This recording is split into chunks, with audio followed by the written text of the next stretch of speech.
Here's a Bosch washer.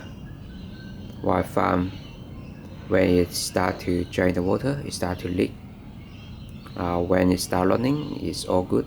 Water contained inside.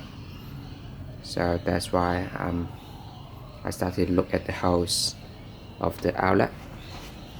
I'm going to show you what I found. The hose was bent very hard like this, and then eventually it made a crack on the side. I'm going to show you how it looked like. That's the original one on my hand, and you can see there's a crack along here. When the hot water runs through again and again,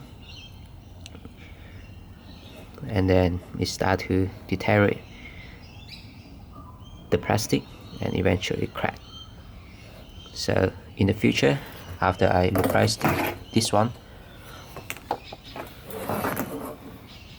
I'm going to attach it slightly on the top so that it runs smoothly.